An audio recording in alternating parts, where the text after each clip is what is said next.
This was the humbling effect, the moment of sacrificial hope, the cry for help without the revealing of tears. You must stay strong. If you cry, then you're weak. Keep it inside. Refrain from losing the image you've created.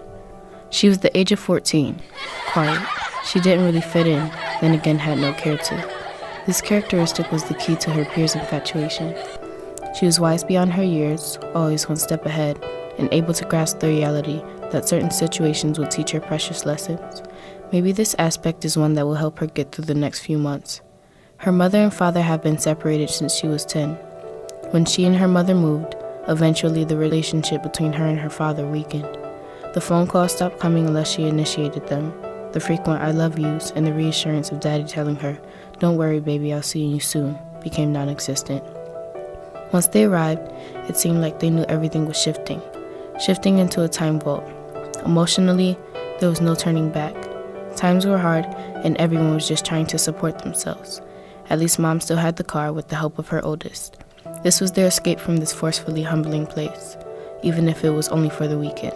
Although it was meant for the better, it felt like the worst. She knew this is what needed to happen in order for everything to be right in the long run.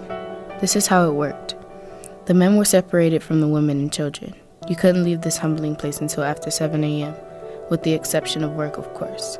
Breakfast was from 8 to 8:30. Everyone must be out of bed with their showers taken, teeth brushed, and breakfast eaten by 9 o'clock. By 10, you must be out for the day, either searching for a job or hopefully doing something productive, as Miss Ange described it. From there, Miss Ange didn't want to see you until 3 p.m. From there, 8:30 was the time for a dinner. Nobody really knew what it consisted of. Then again, nobody really had a choice. It was eat what they give you or don't eat at all.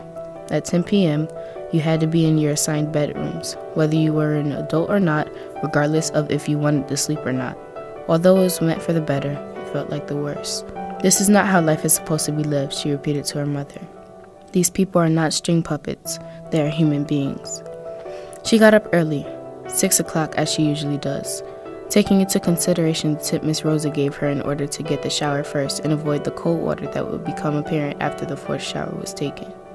Miss Rosa was the first person she and her mother met when they slept their first night at this place. Her story was so moving. Long story short, Miss Rosa ended up being the caregiver for her grandson, the most adorable little boy with the most beautiful curls you will ever meet. She never did speak to Miss Rosa after she left. She was on the last week of her 3rd month when she and her mother arrived. That's all you were allowed.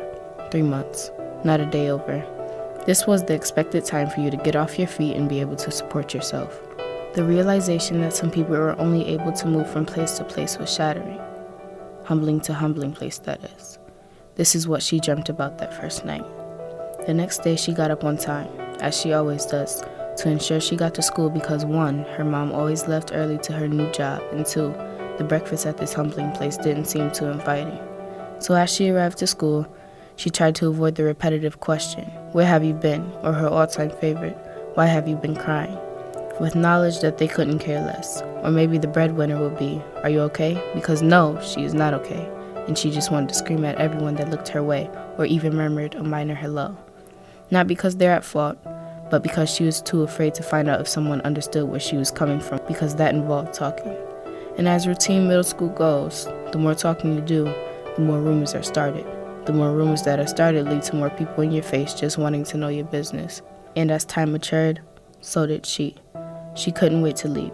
That's all she really wanted. She just didn't want to be surrounded by not so much strangers and halfway crazy people anymore.